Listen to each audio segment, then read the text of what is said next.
Hi, welcome to the first episode of this season, introducing whether ye or whatever you do. And this is episode 1A because episode 1B is talking of whether you eat or drink. So this is the introduction where we get to read from the book of 1 Corinthians 10:31 that says that do all to the glory of God. But I would want to read the whole verse from 1 Corinthians 10:31. And this is a verse which by the end of the season will have stuck in our minds if we don't know it offhand already. And it says that therefore whether you eat or drink or whatever you do, do all to the glory of God. It mentions whether you eat or drink and adds whatever you do. So in this season, all the episode, we're going to cover the whatever you do in words, whether it's dressing, whether it's how we make friendship, whether it's in courtship and marriages, whether it's how we raise our children, whether it's how we associate with other people, whether it's what we do for our work, our careers, whether it's how we handle conflicts and everything, how we talk, what we listen to and what we watch.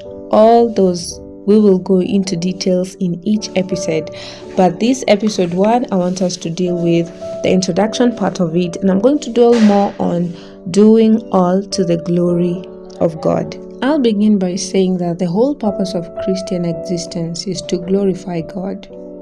That's why we were created, that we may glorify God, that we may honor Him, that we may fear Him.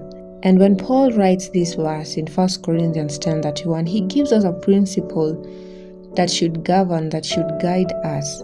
As long as you identify yourself as a Christian, I believe this should be the first verse that each and every Christian should be read to when they give their lives to Christ. That they may remember, now I'm not going to live for myself. I'm no longer living to please self or to please others. It's all about glorifying God. The question should be, how can I glorify God? Each morning as I wake up, before I start doing anything, how can I glorify God in this activity? As I go to meet this friend, how can I glorify God in our friendship, in our conversations, in all that we'll be doing? As you give your life to Christ, as you become a born again, the question from there till the end of life should be, how can I glorify God?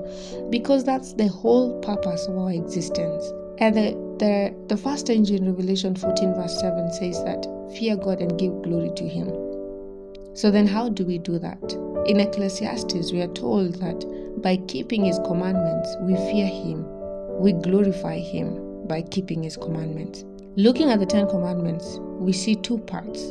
One, how we show our love to God, and the other, how we show our love to man. Christ, talking to the disciples and the multitude that was following Him, taught them that the greatest commandment of all is loving God with your heart, all your soul, all your mind, everything in you should show how much you love God. And then second, love your neighbor as you love yourself. Then this brings another question. How can I benefit my fellow man, right? Then 1 Corinthians 10:31, when Paul writes that, therefore whether you eat or drink, do it all to the glory of God. Your fellow man is included in that verse, just that it's unseen, it's subtle. But that's the point, that's the whole Bible. It's God and man. For in the scriptures we read that you cannot say you love God, yet you hate the one you see every day. You don't like how your wife, you don't treat her well, but you're in service, you're a minister, you're preaching. It's a lie. There's no truth in you. Because how can you love a God whom you've not seen, yet don't love or treat the wife you're living with every day as you're supposed to treat them? It doesn't add up. And the first commandment and the second commandment go hand in hand. If they didn't, God could have given us 4 commandments. There wouldn't be 10. I read somewhere, and it was saying that our first duty towards God and our fellow beings is that of self-development. That means that if you're the same person you were in 2018, chances are you're not glorifying God. Because what will show us that you've been with God? What will show us that indeed you're a person who walks with God and that there's a perfection of Christianity in you? If you don't work towards becoming a better person to your fellow human being, if you talk to your husband anyhowly, if you treat your children anyhowly, in the name of punishment, in the name of discipline, if you're ever scolding and fault finding, it is by becoming better, by developing yourself, in learning new things, in putting in practice what you've learned, in trying this and that, in working on your weaknesses. That is how we know that you've been with God, and that is how we know that you're daily working towards glorifying God by His grace, by His strength. The way you treat me, the way you relate with me, will show me whether you're a Christian, will show me whether you walk with God daily. So we should not do off any function of body or mind, because as we do this, we surely must suffer consequences. What's the state of your mind? What's the state of your body? You don't move your body, you don't exercise, it's decaying the muscles, and that's not glorifying God. Because true education that the Lord has given us is the harmonious development of both the physical, the mind, the spiritual, the moral. All will have to go hand in hand. If you're feeding on the wrong things, mentally and physically, by the food you eat, by what you watch, what you listen to, you are depriving the mind. It's decaying. You're dwarfing it. And then that's not glorifying God. If you cannot sleep well, if you cannot eat well, you cannot regulate your emotions. You'll be snapping, scolding. That's not glorifying God. Because as you hurt His child, your fellow man, you're hurting your Father in heaven. So you cannot glorify God if you keep hurting those around you. So you see, these things go hand in hand. You cannot say you glorify God if you don't treat your neighbor well, if you don't love them, if you don't love yourself. Because if you loved yourself, you would eat right, you would rest, you would work towards developing yourself, you would work towards success spiritually, temporally. You will be improving. If you're the same person you were yesterday, if you're the same person you were in the morning and it's night, you're not glorifying God, because you're not using what He has given you. So we must be under a sense of responsibility, knowing that I am not my own. That's another point. Yes, we have a conscience, we have a will, we have a choice, we are individual, we have our own identity. We should not merge it with other people's, we should not allow ourselves to be influenced. But we should remember that God is our source of life. He owns us. We are His by creation and by redemption. 1 Corinthians 6:19 and 20 says that we are bought by a price. God had to send His Son to die for us, to redeem us for His own. So there is no way I can live my own life and say, it's my life, I make my choices, I owe no one. Of course, I owe no one no explanation, but I owe a God an explanation. I owe my Maker an explanation. So our bodies are not our own to do as we please, to eat as we please, to dress as we please, to go where we please, to listen to what we please. We should not decay our bodies by our habits, because eventually that will steal the perfect service that God wants us to give Him. The common verse in Romans 12 verse 1 says that we should, let me read it.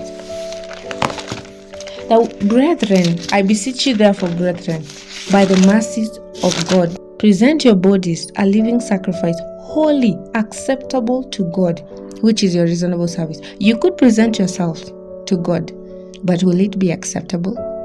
We have to get to a point where we know that I'm not my own. I have to guard every part of my being, because it's not mine, so that I may be accepted by God. Not being conformed to the world. Okay?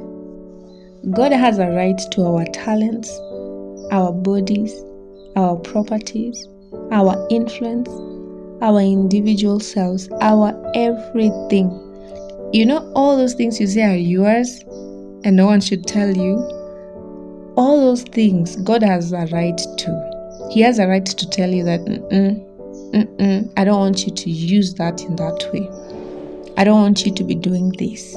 Stop, change, redirect. He has a right to do that. And you glorify Him by allowing Him to tell you what to do. And if He tells you drop that, you've got to drop that. In Luke chapter 9 verse 23, this is Christ talking. Then He said to them all, If anyone desires to come after me, let him deny himself and take up his cross daily and follow me. To follow Christ in simplicity and in self-denial.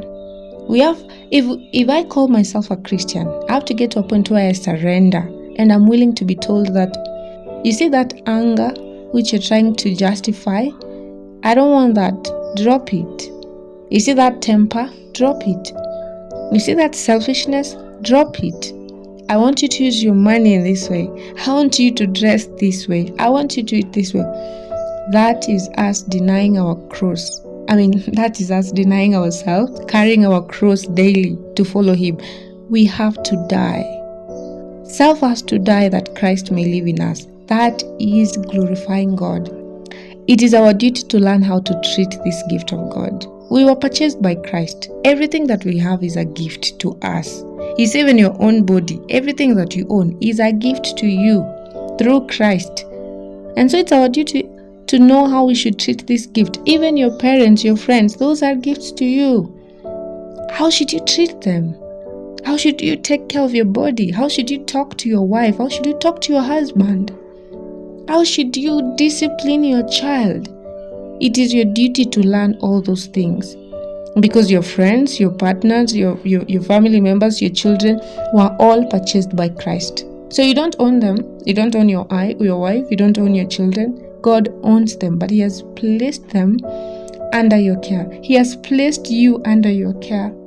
So as we learn how to treat all these gifts of God, we can know how to render him perfect service, and that will be glorifying him. And I read another quote saying that eating, drinking, and dressing all have a direct bearing upon our spiritual advancement. Remember, we have talked about self-development, and the spiritual advancement is in the self-development. So how we eat, how we drink, how we dress, how we do everything has a direct bearing upon our self-development and our spiritual advancement. And also, let me remind you that it is impossible for us to attain Christian perfection while we're still indulging in appetites, indulging in the lust, or entertaining the lust of the flesh. Everything that comes with the world, everything that we know is wrong. And our conscience always tells us what is wrong and what is right. We just choose to not listen and to be numb it. So as I come to an end, let me tell you that you have to make a decision to escape the corruption that are in this world. And that is the only way we can glorify God. And that is the true sanctification. So our everyday life shows whether we are being sanctified. Remember, we don't have that thing of once saved, always saved. So you have accepted Christ, you have believed in him, but each and every day, how you live your life, how you do your things, how you talk, how you handle other people, how you handle yourself, how you take care of your body, how you dress it, how you feed it, what you listen to, what you watch, shows whether you're being sanctified. Our habits will always show whether we are of the world or among the Lord's people. And you know which side you want to be. So make a choice today. Make a choice today to glorify God, to serve him.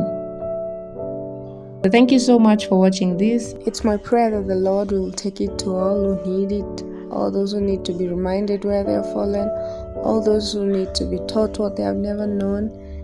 And see you next Thursday. Remember, it's Thursday, 7 p.m. East African time. Bye. God bless you.